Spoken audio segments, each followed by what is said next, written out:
My name is Logan Gisick. I did my research with Dr. Barbara Chaparro and two master students, Tiffany Leverant-Rez and Paul Masasi. My research is over evaluating clinical decision support in emergency medical services. So what we were looking at is these Sedgwick County, or the Wichita area, and Johnson County, the Kansas City area, they have specific protocols that they use for their emergency medical services. The paramedics use these in the field. On the left, you see Sedgwick County. It's more of an algorithm decision tree-based protocol. And on the right, you have Johnson County. It's more text-based. And they use these in the field when they come across a situation that they may need some assistance in figuring out what exactly do I do. This doesn't happen very often. What do I do? This is a drug dosage that I'm looking for, and I'm not completely sure which one to use. So how would I go about that? We wanted to figure out which one of these works better by surveying each of the counties, each of the EMS professionals at each of the counties on their perception of their own respective protocols.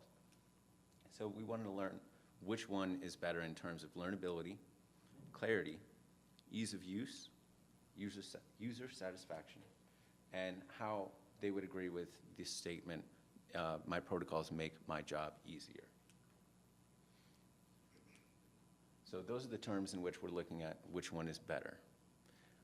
We also want to know how and when do paramedics use their protocols, and given the answer to that question, which format is best suited to increase the efficiency of that activity.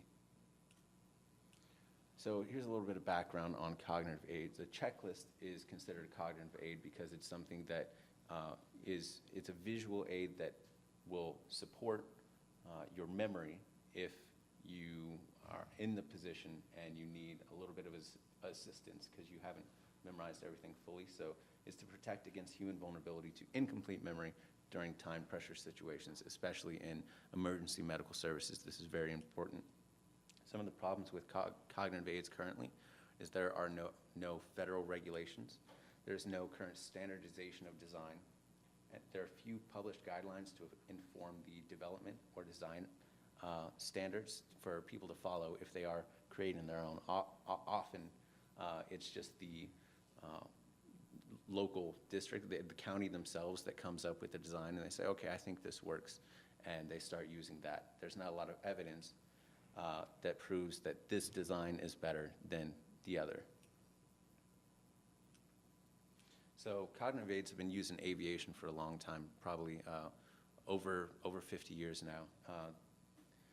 Those are heavily regulated. They've got it pretty much down to a science. And human factors psychologists have been working with that for many years, trying to get it to that point.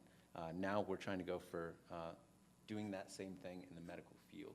So employing human factors in the design process is very important for cognitive aids.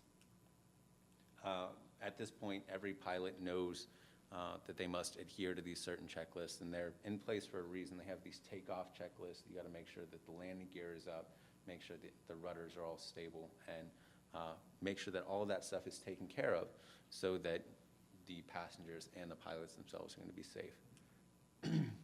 There are different types of checklists that you might use. If there's a fire on the plane, that's definitely an emergency. If there's something less severe, you might use a different checklist that is not as stringent upon you have to follow each step in order sequentially. So from a human factors perspective and also a visual graphic design perspective, there are a lot of elements that can help in the design process of these cognitive aids to make them more efficient. You have things with color. You want to make sure that your colors are consistent. If you're using red as a sort of danger warning, you don't want to use red later because it could be misinterpreted as, well, that's a warning, that's dangerous. Also, you want to make sure your language is concise and unambiguous, that people, it's not up for interpretation, it's very clear. Structure, use of sub-steps to make sure that they realize that they're still in one process. You have like a bullet point, and then you have these hyphens, sub-steps beneath that, so they know that it hasn't been completed yet. You still have to complete these steps. So we were fortunate enough to use, for our sample population, 265 EMS professionals from Johnson County and Sedgwick County. And here's a graph showing that Johnson County is the light blue. So initially we had a lot more participants from Johnson County. It was on a voluntary basis. When we eliminated all of, we looked at EMTs, AEMTs, and paramedics to make the comparison more equal. We got rid of the AEMT and EMT data, and we only looked at paramedics. So we would ask them these questions in a survey. The survey was conducted, I think it was about 25 questions, and it was on a Likert scale. So in the very middle, it was neutral, neither this nor that. But on the far left end, you're going to have the most positive with the dark green. In this case, it's clarity, so in the dark green, it's extremely clear. The lighter green is somewhat clear. Then you have neither clear nor unclear. Pink is somewhat unclear, and red is extremely unclear. So the farther you get to the red side and the right side, it's going to be more negative, and more positive is going to be on the left side. It's going to be green. Here you can see that Johnson County found reported that their protocols were much clearer. And they didn't, a lot of the people in Johnson County and Sedgwick County, vice versa, they don't have experience with the other counties' protocols. We only asked them to comment on the protocols that they use every day. Johnson County being the text-based and Sedgwick County being the decision tree algorithm-based. So Johnson had higher reported clarity of information. They also had a higher satisfaction with their paper protocols overall. And down at the bottom right, you see Sedgwick County. There was a percentage of people that were extremely dissatisfied with their protocols. And we got that a lot in some of the free text responses that I'll go over later. They didn't like the decision tree, and they didn't like the pictograph, the flow chart, the algorithm. So we see higher levels of satisfaction with Johnson County. This is something that surprised us. When we asked them, how often do you use your protocols? You can see there's a lot of pink and there's a lot of red. This is their paper protocols. Their electronic protocols, which are PDF versions of their paper protocols, accessible via a cell phone app. So here we were surprised to see that a large percentage of Sedgwick County never used their paper protocols.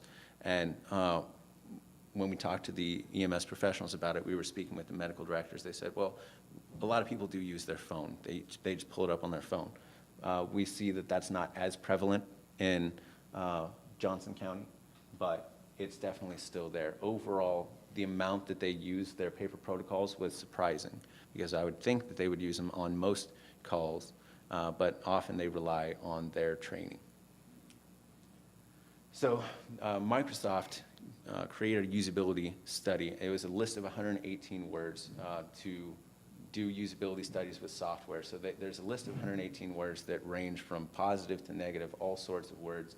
And we had them choose their top 5 words from this list of 118. And we asked, how would you describe your protocols? So these are the percentages of people in each county that chose one of these words as their top 5 words. So we have the top 10. Accessible was at the very top. Overall, these are very positive words, except for possibly busy for Sedgwick County. And with the decision tree format, we saw that a lot. They found it very busy. But overall, we were surprised. We thought that there was a negative perception towards the protocols in general, but they seem to be generally positive.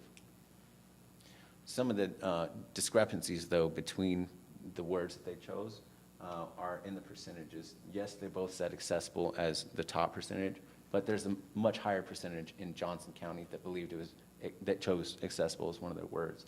Same with helpful, same with useful, clear, and relevant. So we're already seeing a difference in their perception of their protocols. Johnson County seems to be much higher. We did a thematic analysis with their free text responses. We read through all the free text responses. For example, they might say, how would you change your protocol? And they would just type it out. We went through those and we found the common themes. After we coded the data, we found the common themes. And this is what we came up with. This question was, when do you use your protocol? And we found that they use it most for medication administration and dosage. High-risk, low-frequency calls, pediatric calls. Some people use it on every call, which I think is preferable, and a small percentage of the time for training and studying. This is one of the most interesting pieces of data that we have. What would you change about your protocol, we asked. The formatting and sections were at the top. The meds and drug dosage, that would be like the formularies on the page that says, if they're this age or this weight, this is the dosage that you should use. It could be more clear, less wordy. A better flow needs to be more open for interpretation. A lot of paramedics said they would rather rely on their training than being told what to do all of the time. And it could be more user-friendly. These comments are pretty significant, though, because this one's coming from Sedgwick County. They say the pictograph flowcharts can sometimes become extremely convoluted and difficult to understand. We had that a couple times. I do not like the decision tree flow. It's hard to study and learn. We found a general dissatisfaction with that from a lot of the individuals in Sedgwick County. So our final question, given the information, which protocol is better? And which one is preferred? What we found was it was Johnson County. Their text-based protocol was preferred over the Sedgwick County algorithm. Finally, this is something that we're going to do in the future. I created a prototype that is a combination of the decision tree and the text-based, and it also incorporates human factors principles as well as suggestions made by the paramedics as to what they would like to see in their protocols. So that's something that we might do some research with in the future, testing that quantitatively and also discovering how people feel about it as far as their satisfaction with it.